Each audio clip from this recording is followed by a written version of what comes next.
अस्सलाम वालेकुम। ये नासिर बात कर रहा हूँ, डॉक्टर नासिर। कैसे हैं आप लोग? सब ठीक हैं?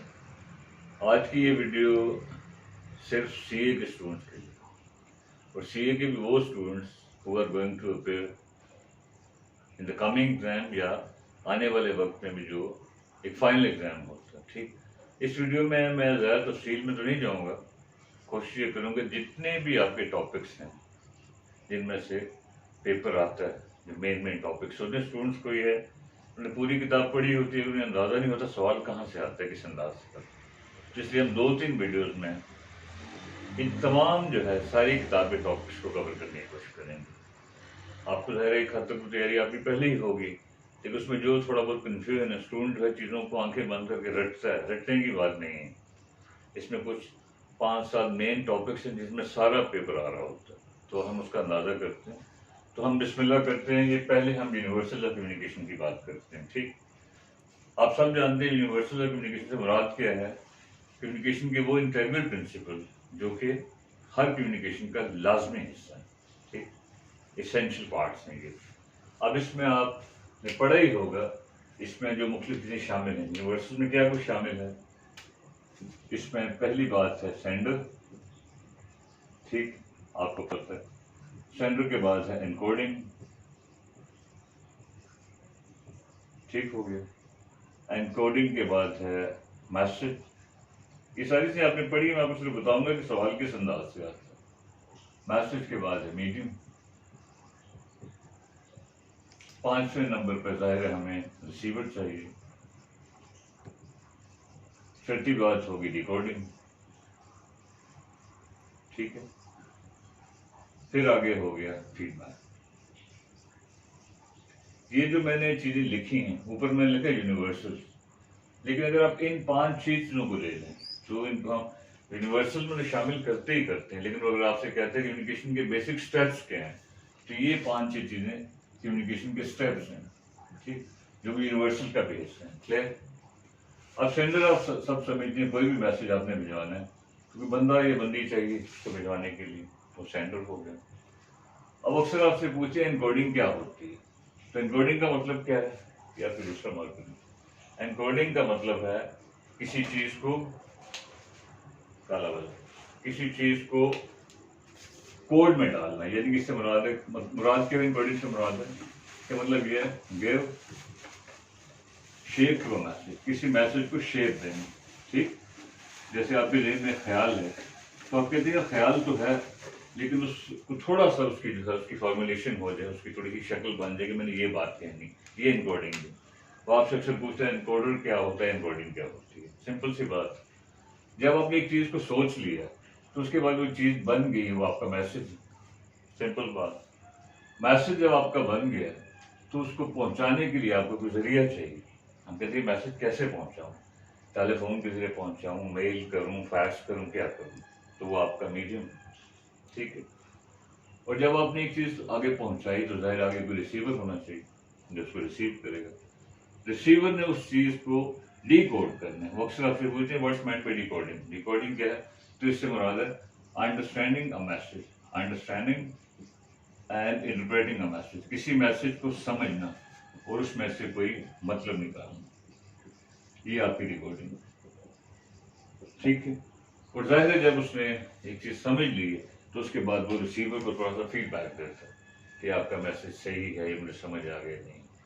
तो ये कहने को बच्चों वाली चीज़ें, लेकिन इसमें से 2 नंबर का सवाल अक्सर वो आपसे पूछ लेते हैं। अगर हम, ये है कम्युनिकेशन के स्टेप्स। अगर हम यूनिवर्सल्स की बात करें तो उसमें फिर 2-4 चीज़ें और आ जाती हैं। उसमें वो क्या चीज़ शामिल है? एक को हम कहते हैं कॉन्टेक्स्ट, एक को हम कहते हैं इफेक्ट। ठीक है, ये किस में शामिल हो रहे हैं? यूनिवर्सल में। या यूनिवर्सल में एक चीज बड़ी इंपॉर्टेंट है, वो है नॉइज। अब हम ज्यादा तफसील में नहीं जा रहे, जरूरत भी नहीं है। कॉन्टेक्स्ट से मुराद क्या है? किसी चीज का बैकग्राउंड। अक्सर वो पेपर में आपसे पूछता है कि कॉन्टेक्स्ट में कितनी तरह का होता है। कॉन्टेक्स्ट जो है वो कितनी तरह का होता है? एक होता है फिजिकल, या आपकी बुक्स में उन्होंने अक्सर में ये नहीं लिखा हुआ, लेकिन पेपर में पूछ लेते हैं। एक हो गया फिजिकल, एक हो गया सोशियो साइकोलॉजिकल। सोशियो साइकोलॉजिकल, ठीक हो गया, और एक को हम कहते हैं टेम्परल। ये कॉन्टेक्स्ट की यानी कि 3 किस्में, ठीक है। आपकी बुक में उन्होंने अक्सर जो है वो लिखा हुआ है कि उसमें कॉन्टेक्स्ट जो है इस तरह का होता है, कॉन्फिडेंशियल होता है, अनकॉन्फिडेंशियल होता है, अर्जेंट होता है, नॉन अर्जेंट होता है। पेपर में बात कर वो ये भी पूछते हैं, अगर वो इस तरह पूछते हैं तो फिर आप उसका आंसर जो है वो उसी से दे दीजिए जो बुक में लिखा हो। हालांकि वो असल में कॉन्सेप्ट है थोड़ा गलत, वो उसकी नेचर है, उसकी टाइप्स नहीं, ठीक है। कॉन्टेक्स्ट से मुराद हुआ बैकग्राउंड। फिजिकल कॉन्टेक्स्ट क्या है? Physical situation. फर्ज क्या बैठे हैं, किसी मस्जिद में बैठे हैं, किसी कंसर्ट हॉल में बैठे हैं, ये physical context. Social psychological context से मुराद है कि आपका सोशल और नफ्सियाती। मुराद क्या हुई कि आपका जिस बंदे से आप बात कर रहे हैं उससे आपका रिलेशन क्या है, वो आपके फादर हैं, आपका टीचर है, आपका बॉस है, ये सोशल साइकोलॉजिकल, ठीक।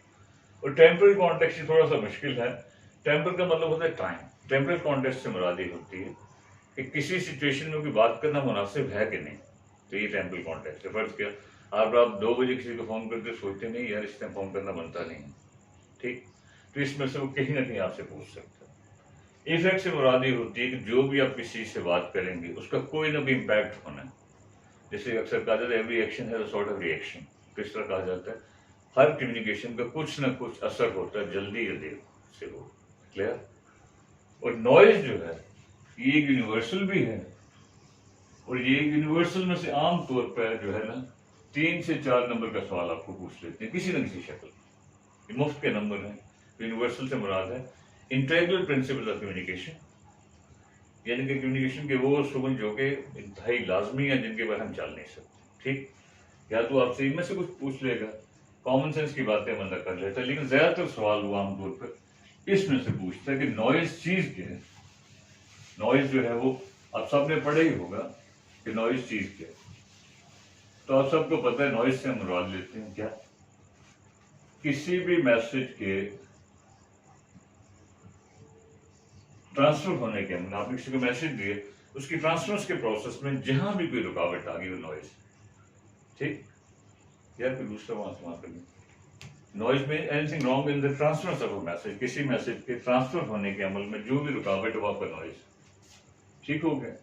अब नॉइज की 3, 4, 5 टाइप्स हैं जो कि हर पेपर में हर उसमें आती हैं। एक है फिजिकल नॉइज, एक को हम कहते हैं सिमेंटिक, एक होता है साइकोलॉजिकल, ठीक हो गया। एक को हम कहते हैं फिजियोलॉजिकल,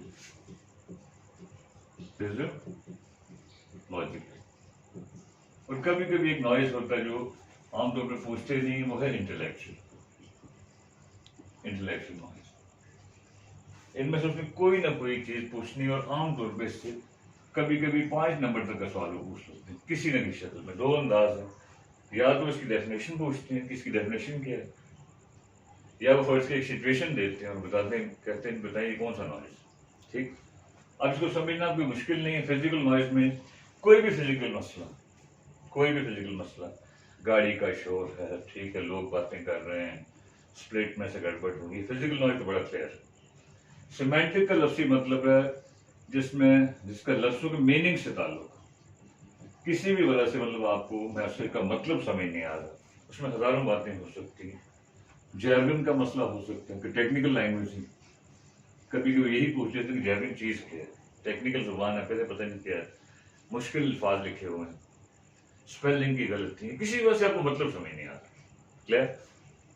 साइकोलॉजिकल का मतलब होता है कि कोई मेंटल स्टेट से उसका ताल्लुक है कि आपका किसी वजह से मतलब आप जो है ना, एक बंदा आपसे बात कर रहा है और आप उसकी बात को सुन नहीं रहे, उसकी वजह क्या हो सकती है, उसकी वजह ये हो सकती है कि आप या तो फर्ज के प्री ऑक्युपाइड है, प्री ऑक्युपेशन, आप पहले से किसी और ख्याल में, ठीक है, या बायस का शिकार है, तासुब का शिकार है, एक बंदा अच्छी बात कर रहा है और आप उसको सुनने को तैयार ही नहीं, या आप नजरी का शिकार है, क्लोज माइंडेडनेस, इस तरह की कोई चीज है कि एक बंदा बात कर रहा है और उसकी अच्छी बात को भी आप लिफ्ट नहीं करा रहे, सुन नहीं रहे। जैसे बात को टीचर के जेल में होता है क्लास फ्लोर पर निकम है तो वो अच्छी बात भी कर रहा है, टीचर उसको सुन नहीं रहा, हालांकि अच्छी बात तो नहीं है।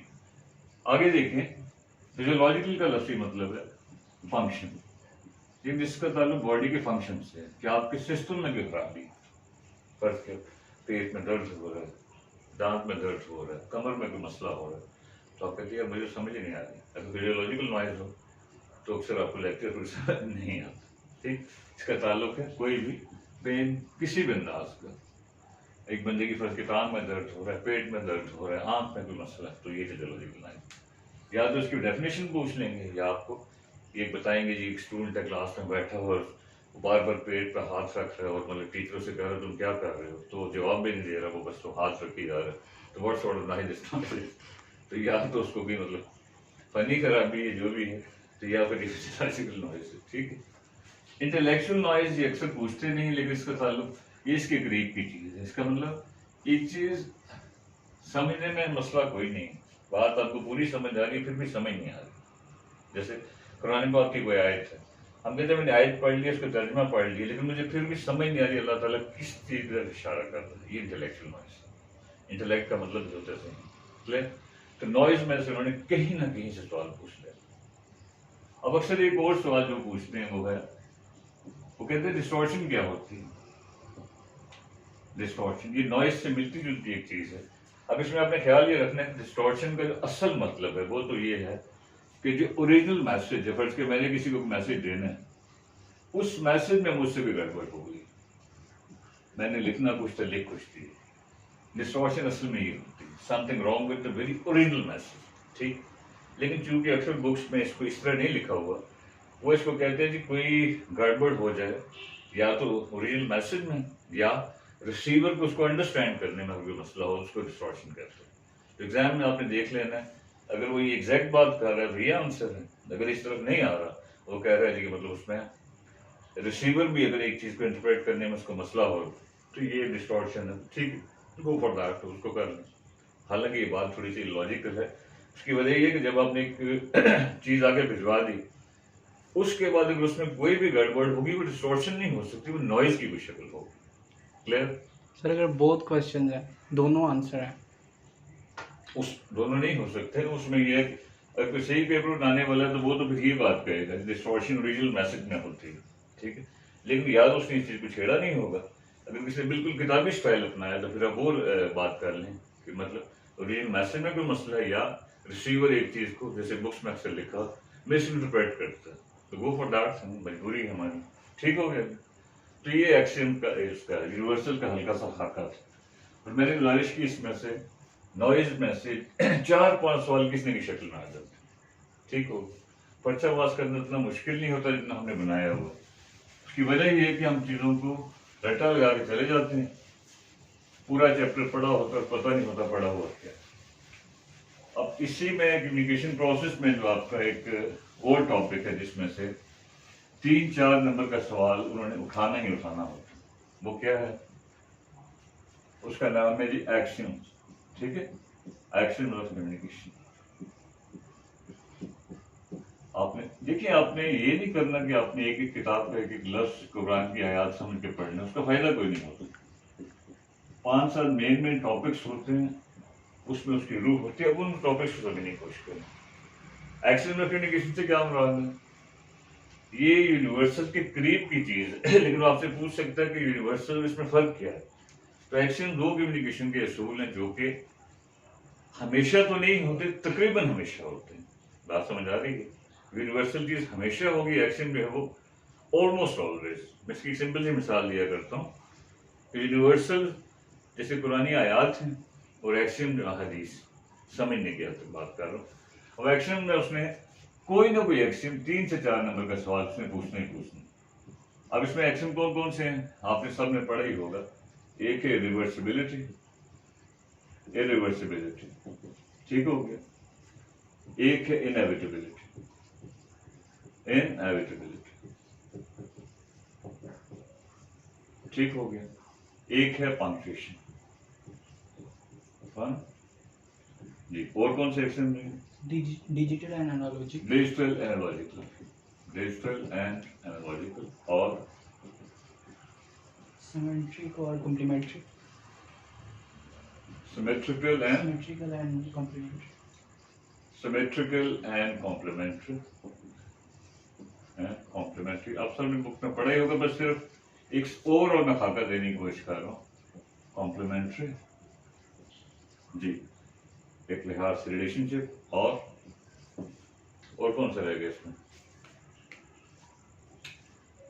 जी, सिमेट्रिकल, कॉम्प्लीमेंट्री, और इसमें अब अगर हम इन 4-5 चीजों को लें, ठीक है, इसमें इरिवर्सिबिलिटी से क्या मुराद है? इसका मतलब है जो बात आपने कह दी है वो वापस नहीं हो सकती, इरिवर्सिबल है। जैसे अक्सर वो आपसे कहते हैं जी इस बात से क्या मुराद है, what has been done can not be undone, यानी कि जो चीज कह दी है वापस नहीं हो सकती, ठीक।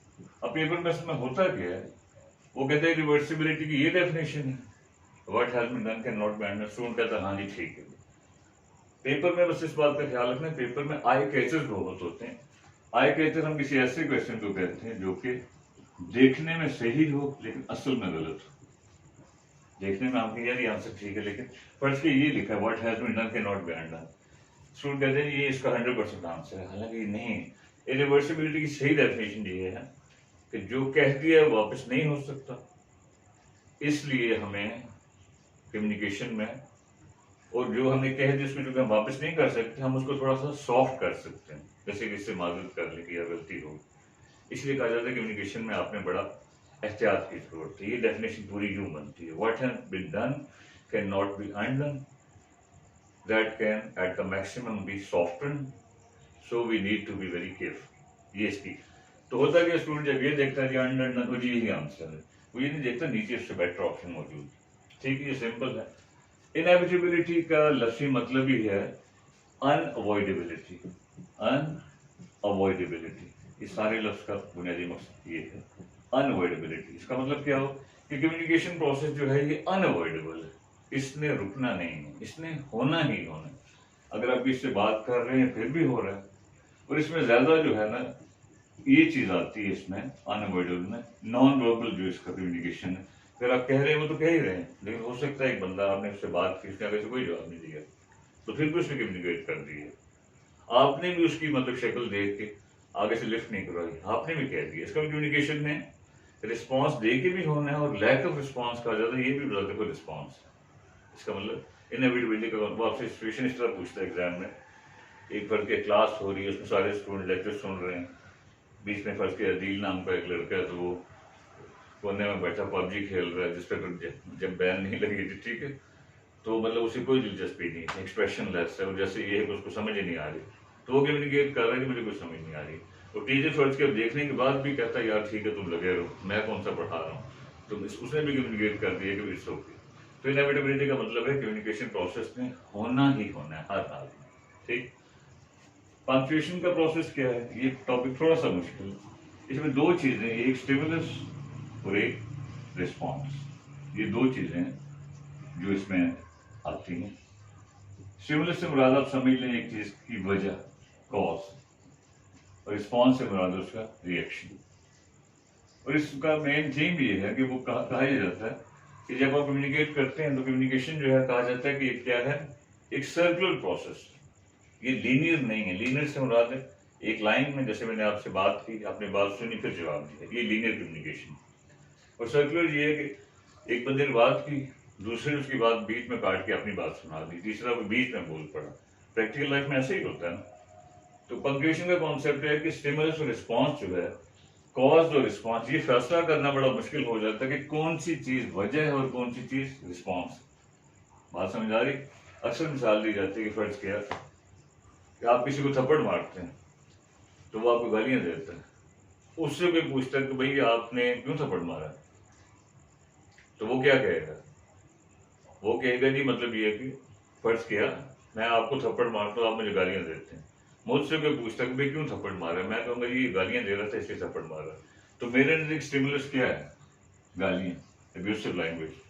यही बात उससे पूछी जाती है, वो क्या कहेगा, वो इसका उल्ट कहेगा मेरे नजदीक, यानी कि उसकी गाली की वजह से मैंने थप्पड़ मारा, और वो कहेगा जिसने थप्पड़ मारा मैं इसलिए इसकी मां बहने कर रहा हूँ, तो उसके नजदीक।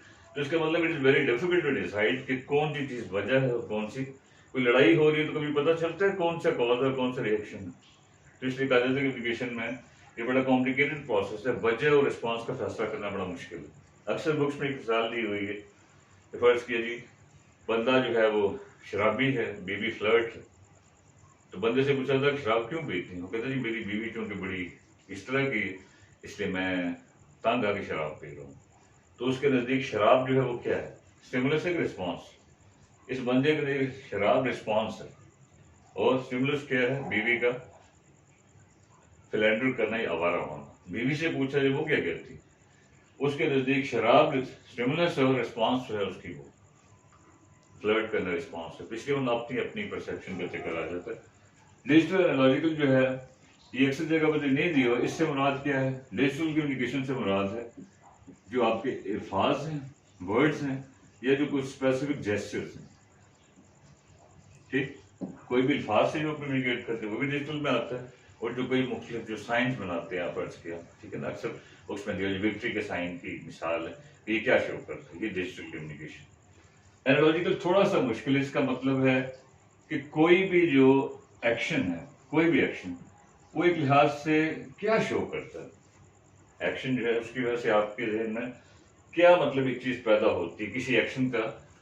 मतलब ये अक्सर कहा जाता है फर्ज का एक बंदा किसी को पैट कर रहा है, यूं करके, तो हम कहते हैं पैट करना क्या शो करता है? इसका मतलब है वो बंदा बड़े अच्छे मूड में है, उस बंदे दूसरे को अप्रिशिएट करने के मूड में। एक बंदा फर्ज के फिस्ट बनाए बैठा है, तो उसका मतलब ये क्या शो करता है? मतलब बंदा बड़ा फिजी मूड में तपा होकर, तो तेरी तो समझ रहे हैं बात को। तो ये चीज यानी कि किसी एक्शन जो है, एक्शन जो एक लिहाज से क्या शो करता है, गुस्से को शो करता है, प्यार को शो करता है, या लॉजिकल। और ये सिंपल से है कि अल्फाज के हैं और जेस्चर्स के हैं। क्लियर? सिमेट्रिकल और कॉम्प्लीमेंट्री जो है, सिमेट्रिकल का मतलब होता है the same behaviour. Symmetrical relationship में एक जैसा बिहेवियर, और कॉम्प्लीमेंट्री का मतलब है ऑपोजिट बिहेवियर। ठीक, अक्सर बुक्स में ये उन्होंने इस तरह लिखा हुआ है कि सिमेट्रिकल से मुराद है कि जब एक ही रैंक के लोग आपस में बात करते हैं, आपकी बुक्स में लिखा हुआ है, तो वो सिमेट्रिकल है। हालांकि ये कॉन्सेप्ट थोड़ा सा गलत है, इसमें रैंक की बात नहीं, बिहेवियर की बात कि यानी कि एक जैसा अगर बिहेवियर है तो वो सिमेट्रिकल रिलेशनशिप है। फर्ज किया मैं आपसे प्यार से बात कर रहा हूँ, सॉफ्ट अंदाज से, आप भी सॉफ्ट, ठीक है, ये सिमेट्रिकल है। मैं फर्ज किया एग्रेसिव हूँ, मैं गुस्से में हूँ, आप भी एग्रेसिव हैं, ये भी सिमेट्रिकल। एक जैसा है। मैं बड़ा काइंड हूँ, आप भी काइंड, ये सिमेट्रिकल है। कॉम्प्लीमेंट जिसे मुराद है ऑपोजिट। इसको आम जुबान में कभी कभी कहते हैं, इसका दूसरा नाम क्या है, वो है asymmetrical. Asymmetrical means opposite behaviour. तो आप खुद गेस कर सकते हैं कि एक बंदा बड़ा प्यार से बात कर रहा है, सॉफ्ट है, और दूसरा बड़ा हार्श, सख्त। एक बंदा फर्ज किया बड़ा काइंड है और दूसरा बड़ा ही एक लिहाज से एग्रेसिव हुआ हो, मतलब उल्ट, एक दूसरे का उल्ट। समझ आ रही? तो आपको सिचुएशन देगा जी, फर्ज के एक बंदा ये बंदे आपस में बात कर रहे हैं और एक बंदा गालियां दे रहा है और दूसरा कहते जी जी कोई बात नहीं, अल्लाह आपको जैसे जिंदगी दोस्त करते हैं, अल्लाह आपको हिदायत दे फलां। तो इसमें यानी कि वो आपसे कहता है कॉम्प्लीमेंट्री है या कौन सा। और इसमें जी नंबर 6 है sir content and relationship. Content and relationship dimension, हाँ वो भी इसमें एक है। एक एक्शन ये है, और इन एक्शन में से कोई ना कोई एक्शन जो है वो पूछना ही पूछना। Content and relationship dimension. अब इसमें स्टूडेंट अक्सर थोड़ा सा कंफ्यूजन का शिकार रहते हैं। कंटेंट से मुराद है मैसेज, जो आपका मैसेज है, जो भी वो आपकी कंटेंट, मैसेज इटसेल्फ। रिलेशनशिप से मुराद है the person you are talking to, जिस बंदे या बंदी से आप बात कर रहे हैं उससे आपका ताल्लुक क्या है। ठीक, तो इसमें कंटेंट से मुराद है वो बात खुद, रिलेशनशिप से मुराद है उससे ताल्लुक। अब इसमें बात को कहा जाता है जी कि दो पॉसिबिलिटीज हैं, द सेम कंटेंट, एक ही कंटेंट है, डिफरेंट रिलेशनशिप। एक पॉसिबिलिटी ये है, कंटेंट एक है, रिलेशनशिप मुख्तलिफ। और दूसरी बात क्या हो सकती है, डिफरेंट कंटेंट और द सेम रिलेशनशिप। इस पॉइंट को समझ रहे हैं कि नहीं? इससे मुराद हम ये ले रहे हैं, द सेम कंटेंट से मुराद है कि बात एक ही है, आप एक ही बात कह रहे हैं मुख्तलिफ अंदाज से। फर्ज के किसी को आप कहते हैं आप क्लास से दफा हो जाए, या आप क्लास तशरीफ ले जाएं, आप क्लास से निकल जाएं, प्लीज क्लास से चले जाएं। बात तो एक ही है लेकिन अंदाज का फर्क है। ठीक, हम कहेंगे कंटेंट सेम है, रिलेशनशिप बदल रहा है, कहीं आप फ्रेंडली हैं, कहीं आप थोड़ा से बॉस बन के बात कर रहे हैं, कहीं आप फलां हैं। डिफरेंट कंटेंट से क्या मुराद है कि बातें ही मुख्तलिफ हैं। फर्ज किया आप अपने फादर से या अपने बड़े भाई से कहते हैं कि मैं आपकी सिविक ले जाऊँ आज के लिए, मैंने तो जाना है थोड़ा सा किसी मिशन पे, ठीक है, डिफरेंट कंटेंट, ठीक। या आप फादर से कहते हैं कि मतलब आपके जो है लैपटॉप में ले लूँ, प्लान बहन से कहते हैं आपकी प्लान इस्तेमाल कर लूँ, जिसका मतलब मैसेज डिफरेंट। इनमें से इन एक्शन में से ये हो ही नहीं सकता कि कोई ना कोई एक्शन ना आपसे पूछे, उसमें कहीं ना कहीं से ये पूछने 3-4 नंबर कहीं नहीं गए होंगे। या उसकी डेफिनेशन पूछेगा आपसे, तो या वो आपसे पूछेगा उसकी सिनेरियो दे देगा, सिचुएशन दे देगा और कहेगा जी मतलब बताएंगे ये चीज क्या है। क्लियर? ठीक है, बस हल्का सा फाका बना रहे हैं, माशाल्लाह आप सब लोग जानते ही हैं, मैं समझता हूँ इस बात को। अगला इसमें फर्ज के कम्युनिकेशन प्रोसेस में, और इसमें एग्जाम में एक बात ध्यान में रखिए, उसमें ये नहीं होता कि पहले चैप्टर से फलां आता है दूसरे से फलां आता है, ऐसा कुछ नहीं होता। लेकिन ये कि आपका जो कम्युनिकेशन प्रोसेस का पहला चैप्टर है, प्रैक्टिकली तकरीबन आधा पेपर उसके आगे पीछे घूम रहा होता है, conceptual है। ठीक है। उसमें जितने टॉपिक्स हैं तकरीबन आधा पेपर जो है उसमें से आ रहा होता है, सिर्फ आपको पता नहीं चलता। तो आपने देखा होगा बुक में उसने इसी बात को 10 जगह पे कहा हुआ है, एक ही बात। तो आपने थोड़ा इससे निकलना, ये नहीं कहना कि एक चीज अभी समझ ली है तो अगले चैप्टर में जाकर दोबारा उसी चीज को समझने की कोशिश करें। अब एक और टॉपिक है जो है कम्युनिकेशन नेटवर्क्स, कम्युनिकेशन नेटवर्क्स। अब ये टॉपिक थोड़ा सा मुश्किल है, लेकिन इसमें से भी हर हाल में 3-4 नंबर का सवाल आता है। कम्युनिकेशन नेटवर्क से मुराद है कि किसी इदारे में जो आप कम्युनिकेट करते हैं, ठीक है, उसमें जो है वो ये नेटवर्क्स हैं, ये हमेशा फॉर्मल हैं, ये फॉर्मल होते हैं। आपको पता है कम्युनिकेशन के डिफरेंट टाइप्स हैं, मैंने एक अलहदा वीडियो में इसकी पूरी तफसील बताई है, टाइप्स ऑफ कम्युनिकेशन और सारा उसका सिलसिला, तो उसका मैं आपको लिंक दे दूंगा अगर आप चाहें। तो कम्युनिकेशन नेटवर्क से मुराद है कि मतलब एक इदारे में कम्युनिकेट करने के क्या क्या अंदाज हैं। तो आपने बुक्स में पढ़ा होगा कि उसमें उन्होंने दिया हुआ जी कि उसमें क्या होता है जी, चेन नेटवर्क होता है, वायर होता है, व्हील होता है, तो ध्यान आ रहा है। इसको अगर थोड़ा सा कॉन्सेप्ट पे लें, हम कहते हैं कम्युनिकेशन नेटवर्क 2 तरह के होते हैं, एक सेंट्रलाइज्ड और एक डिसेंट्रलाइज्ड। सेंट्रलाइज्ड और डिसेंट्रलाइज्ड। अब तफसील में जाने का टाइम नहीं है। सेंट्रलाइज से मुराद है कि कम्युनिकेशन के वो नेटवर्क जिनमें जो लीडर जो है सारी पार्ट तकरीबन उसके पास होती है। सेंट्रलाइजेशन से मुराद है कि जो आपका बिग बॉस है सारा तकरीबन कंट्रोल उसके पास। डिसेंट्रलाइज का मतलब ये है कि इसमें जो मेंबर्स हैं या जो एम्प्लॉयज हैं उनके पास एक हद तक पार होती है, ठीक हो गया। और इसमें वो थोड़ा सा आपको घुमा फिरा के ये पूछता है कि बताएं नहीं किस नेटवर्क में लीडर की पार बढ़ रही है, किस में मुलाजिम की पार बढ़ रही है, ठीक है। और इसमें अक्सर वो इस तरह पूछता है कि बताएं कि इस नेटवर्क में जो है असेंडिंग ऑर्डर में आप जाएं और बताएं कि लीडर की पार जो है वो असेंडिंग ऑर्डर का क्या मतलब है, यानी कि एक चीज नीचे से ऊपर जा रही है, यानी कि कम से ज्यादा हो रही है, और डिसेंडिंग ऑर्डर क्या है, ज्यादा से कम हो रही। तो ये नेटवर्क्स में कुछ अंदाज से पूछता है। सेंट्रलाइज में जो है 2-3 नेटवर्क्स आपको पता है, आपने पढ़ा ही होगा, चेन नेटवर्क, ठीक, वायर नेटवर्क और व्हील नेटवर्क। ये सेंट्रलाइज उसमें आते हैं, यानी कि इसमें लीडर के पास जो है पावर बहुत ज्यादा है। इसमें अगर आप देखें तो आपने बुक्स में देखा ही होगा, इसमें एक सर्कल है और एक आपका ऑल चैनल।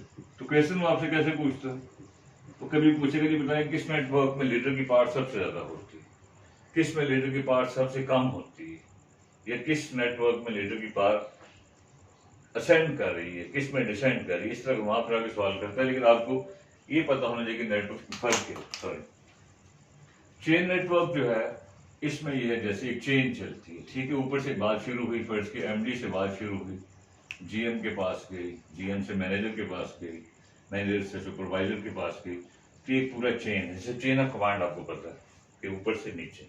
क्लियर जी? ओके।